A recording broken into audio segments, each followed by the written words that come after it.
하나님 말씀을 출애굽기 12장에서 보겠습니다. 오늘 말씀은 출애굽기 12장 21절부터 28절, 구약성경 99페이지에 있습니다. 출애굽기 12장 21절에서 28절까지 99페이지 찾으셨으면 교독하겠습니다.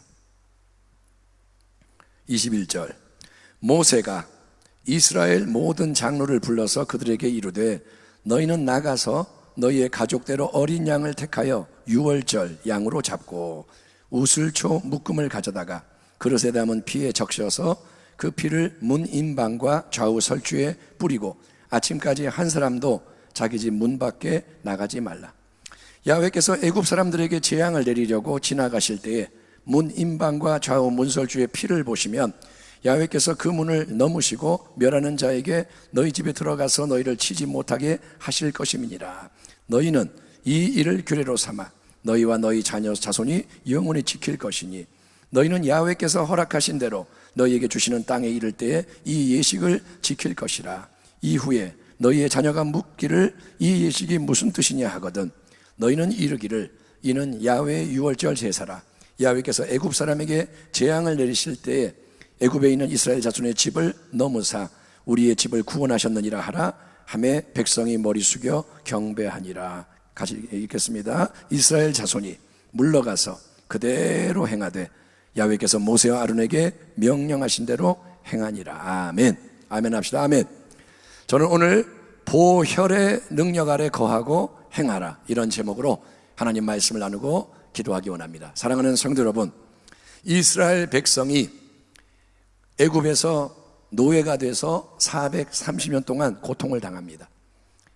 원래 요셉이 이제 자기의 가족들을 불러서 그 시작된 애굽 생활이 나중에 노예 생활로 바뀌고 430년 고통을 당할 때 그들이 이제 어느 순간 부르짖기 시작합니다. 하나님 살려주세요, 도와주세요. 하나님은 그 소리를 들으시고 광야에서 훈련을 받고 있던 80세의 모세를 다시 애굽 땅으로 보내셔서 그의 백성을 이제 해방시키는 거예요. 애굽은 죄악 세상을 상징하는 땅이고 그 통치자 바로 왕은 세상의 임금, 즉 원수 마귀를 상징하는데 강박한 힘 있는 이 바로 모세가 전하는 하나님 말씀을 거부합니다. 야훼가 누구인데 이게 뭔 소리냐, 나는 몰라. 그러면서 더 강하게 더 세게 이스라엘을 이제 백성을 압제하는 거예요. 여러 가지 더 힘든 조치를 내립니다. 이에 하나님은 10가지 큰 권능의 재앙을 애굽 온 땅에 내리심으로써 점점 더 바로와 애굽 백성을 코너로 몰고 가시며 결국은 그들이 그 하나님의 권능 앞에 두 손 두 발 다 들고 항복할 수밖에 없도록 만드십니다. 아멘. 하나님은 그분의 권능과 영광을 세상 앞에 나타내기 위해서 이 모든 걸 사용하시는데 이 10가지 재앙이 뭐냐? 첫째, 피의 재앙. 둘째, 개구리 재앙. 셋째, 이의 재앙. 넷째, 파리 재앙. 다섯 번째, 악질의 재앙. 여섯 번째, 독종의 재앙. 일곱 번째, 우박의 재앙. 여덟 번째, 메뚜기 떼의 재앙. 아홉 번째, 흑암의 재앙. 그리고 마지막 10번째, 사람과 짐승의 첫 번째 소생을 다 죽여 멸하는 죽음의 재앙이 오는 거예요. 여러분, 이 10가지 재앙 하나하나 배후에는 그 당시 애굽 사람들이 섬기던 여러 잡신과 우상에 대한 심판이 내포되어 있습니다. 예컨대 첫 번째 재앙, 나일강이 피로 변해요. 멀쩡하던 강이 피로 변해요. 그래서 오염이 되고 마실 수가 없게 되는 이것은 애굽 사람들이 나일강을 주관하는 우상과 수호신을 믿었지만 나일강에 신이 있어요. 그래서 그 신에게 경배하면 강물이 잘 흐르고 좋은 게 많이 나오고, 그런데 그게 이제 믿었어도 잡신이, 그 나일강의 신이, 우상이 지존하고 전능하신 야훼 하나님의 능력 앞에 속수무책이고 그 잡신은 애굽 사람을 보호할 수가 없음을 나타내는 겁니다. 우상이 힘이 없다. 우상은 허무한 것이다. 다른 모든 재앙, 파리 재앙, 무슨 개구리 재앙 다 마찬가지 하나님의 동일한 영적 메시지가 포함됩니다. 그런데 이제 흥미로운 사실은 하나님께서 몇 가지 재앙을 시행하실 때 명백하게 애굽 사람과 자기 백성 이스라엘 사이에 차이를 두시고 구별을 하신다는 겁니다. 네 번째 재앙인 파리의 재앙을 내리시기 전에 하나님이 이렇게 바로에게 선포해라 모세에게 말씀하십니다. 네가 만일 바로야 내 백성을 보내지 아니하면 내가 너와 네 신하와 네 백성과 네 집들에 파리떼를 보내리니 애굽 사람의 집집에 파리떼가 가득할 것이며 그들이 사는 땅에도 그러하리라. 그날에 나는 내 백성이 거주하는 고센 땅을 구별하여 그곳에는 파리가 없게 하리니 이로 말미암아 땅에서 내가 야훼인 줄을 네가 알게 될 것이라. 내가 내 백성과 네 백성 사이를 구별하리니 내일 이 표징이 있으리라 하셨다 하라 하시고, 이처럼 애굽 온 땅에서 바로 왕과 그의 백성에게는 무서운 재앙이 임하는 거예요. 파리가 들이닥치고 뭐 이런저런 재앙이 오는데 하나님 백성 이스라엘은 안전하게 보호를 받는 이 구별의 역사가, 파리의 재앙만이 아니라 다섯 번째 재앙인 악질의 재앙, 가축이 돌림병으로 막 죽고, 일곱 번째 재앙인 우박의 재앙, 어마어마한 우박이 떨어져서 다 파괴하는 이 재앙, 그리고 아홉 번째 재앙인 흑암의 재앙에서도 동일하게 반복이 되는 거예요. 구별이 되는 거예요. 여기서 하나님은 일방적으로, 하나님은 홀로 이스라엘 백성에게 보호의 은총을 베푸시는 겁니다. 무슨 말이냐? 파리떼가 막 몰려오는데 가축들이 전염병으로 죽임을 당하는데 어마어마한 우박 폭탄이 막 떨어지는데 사흘 동안 칠흑 같은 어둠이 덮여서 꼼짝 못하는데 이스라엘 백성은 아무것도 스스로 하는 게 없지만 하나님이 주권적으로 그의 백성에게 보호와 안전을 허락하셔서, 아멘.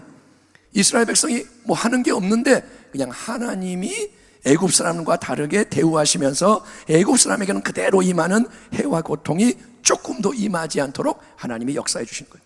이스라엘 백성은 보호를 받습니다. 왜? 이스라엘 백성이기 때문에. 아멘. 예, 하나님이 그냥 이스라엘 백성을 알아서 다 보호해 주시는 거예요. 그러나 이제 애굽 온 땅에 임하는 마지막 재앙, 가장 무서운 재앙에서는 아주 중요한 변화가 일어납니다. 하나님은 이제 이렇게 말씀하시는 거예요. 너희는 각 가정마다 온 가족이 먹을 수 있도록 흠이 없는 1년 된 어린 양 수컷 한 마리를 잡아라.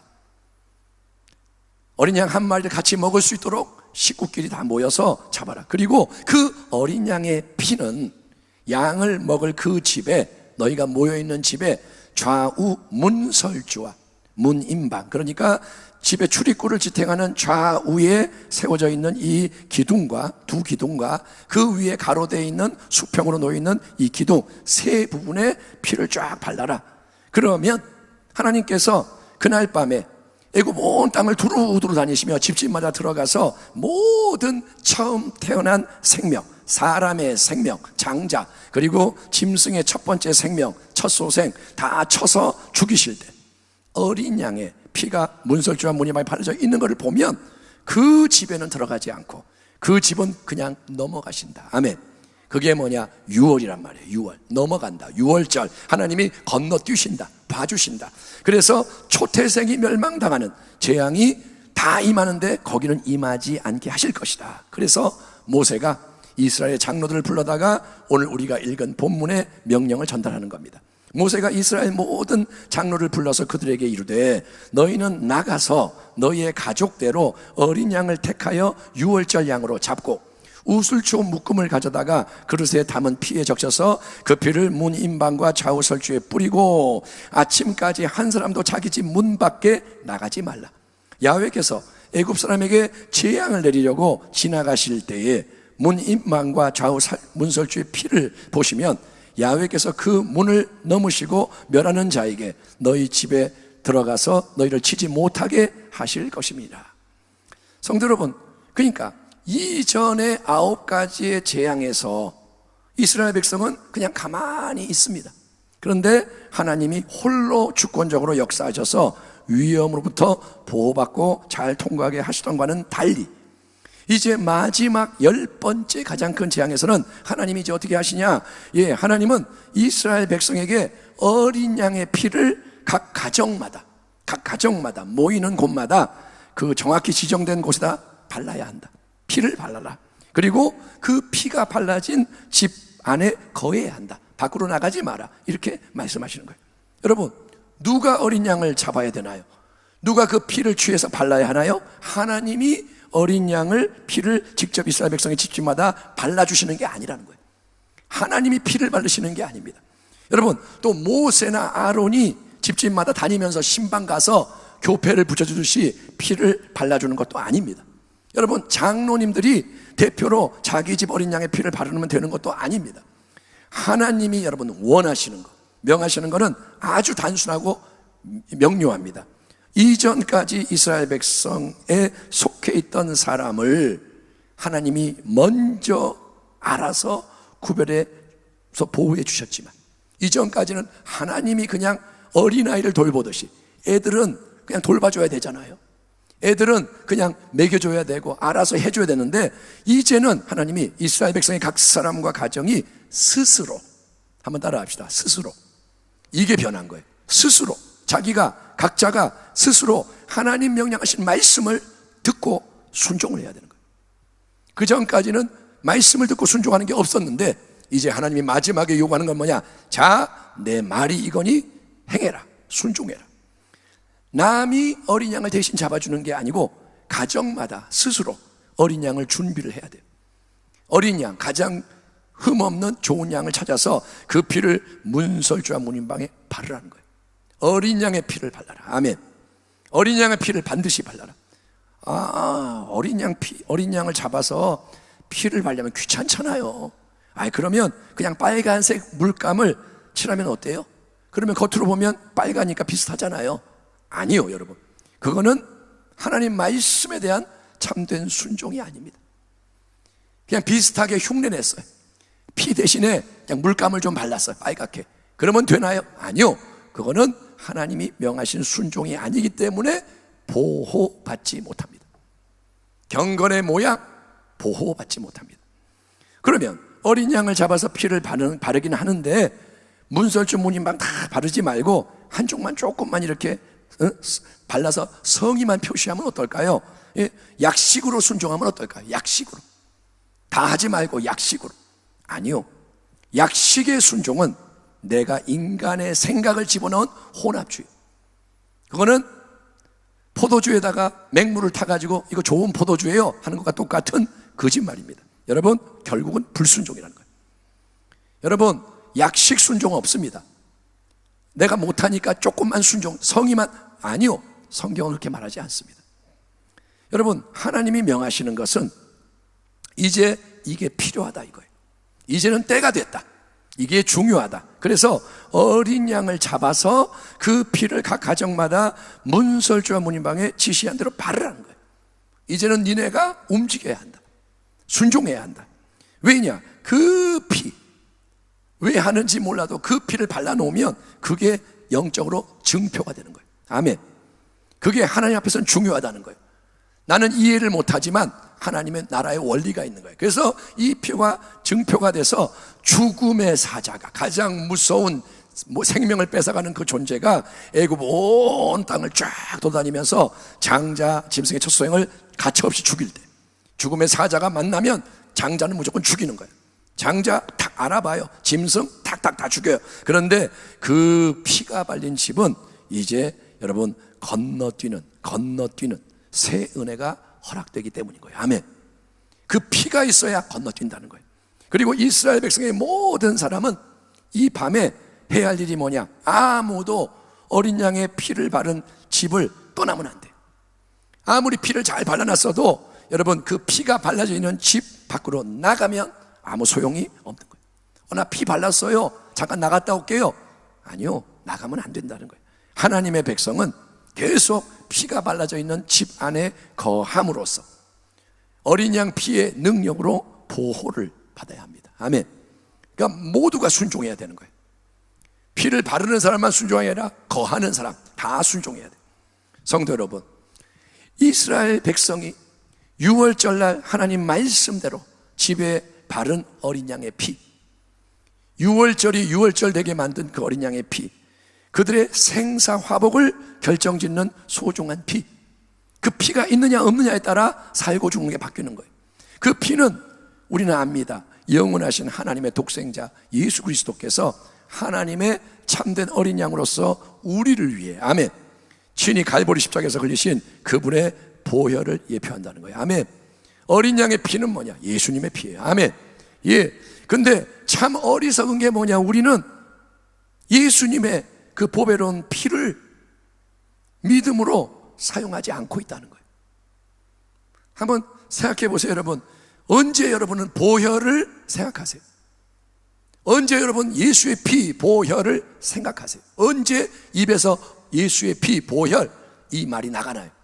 우리가 보혈 찬송을 부를 때 보혈을 생각합니다. 죄에서 자유를, 예수의 피, 보혈을 말해. 또 우리가 성찬 예배를 드릴 때는 십자가 생각하고 보혈을 생각하고 그렇게 기념을 합니다. 그런데 여러분, 이 시대에 그 모든 게 점점 사라지고 있다는 거예요. 교회는 있는데 보혈은 없어요. 예배는 드리는데 보혈이 사라지고 있어요. 원수 마귀가 여러분 제일 무서워하는 게 뭐냐? 예수님의 보혈. 아멘. 마귀가 제일 싫어하는 게 예수의 피. 어떤 사람이 귀신을 쫓아냈는데 예수의 이름으로 막 그러는데 귀신이 가만히 있어. 근데 예수의 피 그러니까 움찔하면서 하지마, 그거 하지마. 귀신이 소리 지르는 거예요. 비명을 질러요. 예수의 피 그랬더니 비명을 질러. 그게 뭐냐? 못 견딘다는 거예요. 아멘. 불을 들이대면 뜨거워서 으아 그러는 것처럼 예수의 피 그러면 영적 세계에서는 더러운 것들이 반응을 한다는 거예요. 마귀가 제일 싫어해, 예수의 피. 그래서 마귀는 어떻게든 보혈이 우리에게서 멀어지게 만들려고, 보혈이 없어지게 만들려고 발버둥을 치는 거예요. 그래서 뭐라 그러냐? 피는 징그럽잖아. 징그러. 피는 무식하잖아. 야, 요즘 같은 세상에 피가 뭐냐? 피 세련되지 못해. 그런 거 하면 사람들이 안 좋아해. 수준이 낮아 보여. 좀 거룩하고 멋있게, 좀 화려하게 사람들이 좋아하는 거 해야지. 그게 하나님의 말씀인가요? 아니요. 그게 여러분 점점 보혈을 희미해지게 사라지게 만드는 악한 영의 역사인 거예요. 강단에서 보혈 얘기를 안 하고, 요즘 찬양이 너무 멋있어요. 좋아요. 정말 찬양이 황홀한 찬양들이. 그런데 보혈이 없어요. 보혈이 없어요. 예수의 피를 찬양하지 않아요. 뭐 찬양하냐? 자기 마음을 노래하는 거예요. 내 마음이 힘든데 좀 좋아지고. 여러분, 보혈이 사라져요. 그러나 하나님이 가장 사랑하시는 독생자 예수님을 왜 십자가에 못 박았을까요? 왜 피를 흘리게 하셨을까요? 왜 희생을 하셨을까요? 여러분, 왜? 피가 생명이기 때문에. 아멘. 예수의 피가 거룩한 피이기 때문에, 흠이 없고 점이 없고 가장 귀한 피이기 때문에, 그 보혈이 필요하기 때문에 하나님이 독생자를 주신 겁니다. 여러분, 오직 그 예수의 피가 모든 죄를 씻습니다. 아멘. 당신이 착한 일 한다고 죄가 없어지는 게 아니라는 거예요. 착한 일 50%, 나쁜 일 30%, 이게 무게재 가지고 천국 가는 게 아니라는 거예요. 죄를 씻는 힘은 보혈에 있고, 저주, 모든 원수의 저주를 깨뜨리는 능력도 보혈에 있고, 모든 질병을 치유하는 게 보혈이고, 모든 악과 어둠을 쫓아내는 게 예수님의 피인 줄 믿습니다. 아멘. 그게 하나님의 말씀인 거예요. 그래서 보혈인 거예요. 보혈, 보배로운 피, 보배인 피. 보배가 뭐냐? 보혈, 예수의 피. 금은보다 귀한 게 예수의 피. 아멘. 우리의 명예보다 귀한 게 예수의 피인 거예요.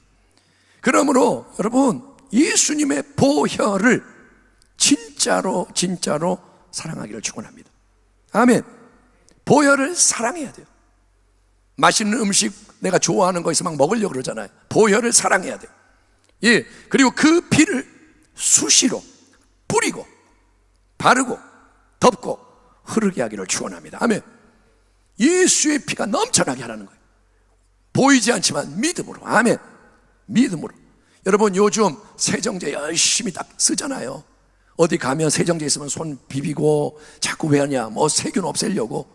그거보다 더 열심히 예수의 피를 뿌리라는 거예요. 아멘. 예. 그럴 때 놀라운 보호와 안전의 역사가 일어나는 거예요. 예. 예배 때도, 이렇게 예배할 때도 보혈을 의지해야 됩니다. 우리가 예배 나왔어요. 예배 드려요. 찬양하고 기도하고 말씀 나누고. 근데 보혈이 없다. 그러면 그 보혈은 보호자로 못 나갑니다. 예수의 피만이 합법적으로 하나님 아버지께 나가는 문을 여는 거예요. 아멘. 다 헛되고 헛된 거예요. 아무리 많은 사람이 모이고 아무리 삐까뻔쩍 예배를 해도 예수의 피가 없는 예배는 보호자로 못 나간다는 거예요. 여러분, 기도할 때도 보혈을 의지해 기도하길 바랍니다. 아멘. 보혈이 있어야 기도가 열려지는 거예요. 보혈이 덮어야 문이 열리는 거예요. 아멘. 예, 또 보혈을 뿌리고 나갈 때, 적대적인 땅에 보혈을 뿌리고 나갈 때 원수 마귀가 떠나가는 거예요. 아멘. 마귀가 우리를 무서워하지 않습니다. 보혈을 무서워합니다. 아멘. 보혈을 뿌리며 나가는 거예요. 예수의 피 따라합시다. 예수의 피, 예수의 피. 예, 이 보혈의 깃발을 들고 나가는 거예요. 보혈의 나팔을 불며 나가는 거예요.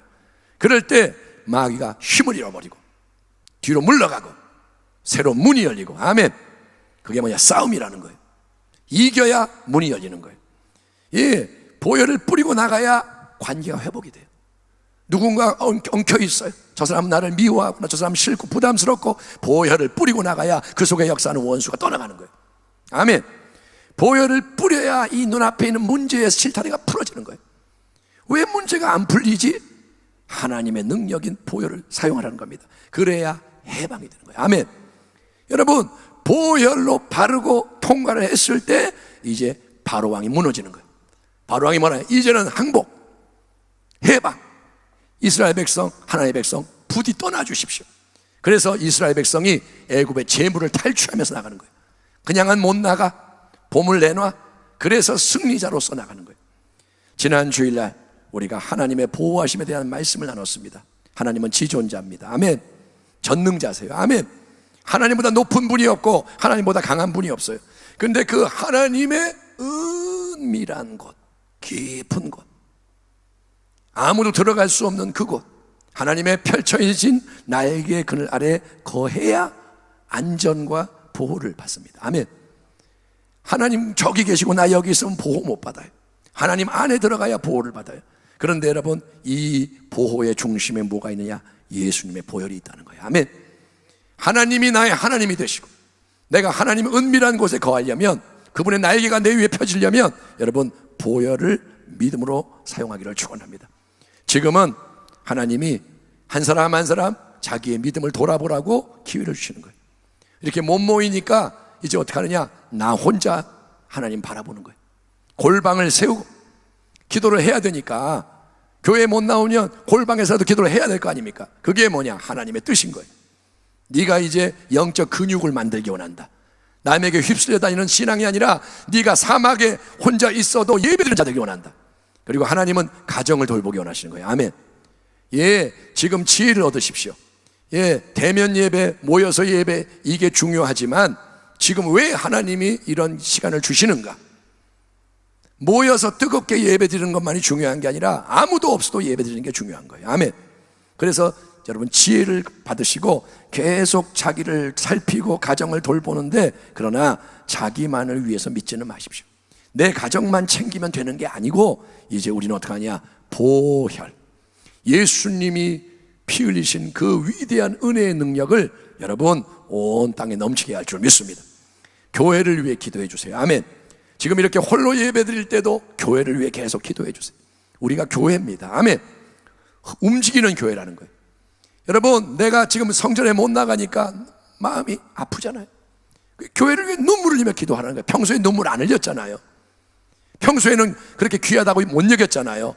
그러니까 지금 하나님의 마음을 깨닫고 소중한 몸된 교회를 위해 눈물을 흘리며 기도하되 보혈을 뿌리는 거예요. 예수의 피로 순복음 부평교회를 덮어 주시옵소서. 아멘. 교회 꼭대기 탑으로부터 온 건물과 땅과 모든 처소, 거기에 보혈이 덮어지게 하여 주십시오. 아멘. 그래야 원수가 건들질 못해. 그래야 원수가 물러가는 거예요. 하나님, 이 부평 땅에 보혈이 덮어지게 하시고 인천에 보혈이 덮어지게 하시고, 눈에 안 보여요. 그러나 믿으라는 거예요. 아멘. 내가 이렇게 선포하고 기도하고 나갈 때 영적 세계에서는 변화가 일어난다. 그걸 믿으시고 여러분, 보혈이 넘쳐나도록 중보하기 바랍니다. 찬송가 가사, 눈을 들어 하늘 보라. 어지러운 세상 속에 곳곳마다 상한 영의 탄식 소리 들려온다. 믿는 자여 어이알고, 믿는 자여 어이알고. 하나님이 탄식하시는 거예요. 어디 믿는 자가 있느냐? 어디 내 마음에 합한 자가 있느냐? 어디 나의 마음을 깨닫고 같이 기도하는 자가 있느냐? 보혈을 사랑하여 외치는 자가 어디 있느냐? 여러분이 그러한 믿음의 권속이 되기를. 아멘. 예수의 피의 능력 아래 서시고 거하고 여러분 그 피의 권세로 전진하는, 승리하는 주의 백성이 되기를 주의 이름으로 축원합니다. 기도하겠습니다. 하나님 아버지 감사합니다. 오늘 우리는 예수님의 보혈의 능력을 다시 한번 선포합니다. 머리로 알고 있는 이 지식이 아니라 하나님 우리의 삶에 보혈의 능력이 열려지게 하여 주시고 보혈을 사랑함으로, 보혈을 의지함으로 살아갈 때 이전에 알지 못했던 크고 비밀한 주님의 새 일들이 우리의 삶에 넘쳐나게 하여 주시옵소서. 오늘 예배를 드리며 보혈을 높이기 원하오니 다시 예배의 방향과 우리의 모든 것들이 만져지게 하시고 더 보혈의 능력 가운데 빛나게 하시고 승리하게 하여 주옵소서. 감사하고 예수님의 이름으로 축복하고 기도하옵나이다. 아멘.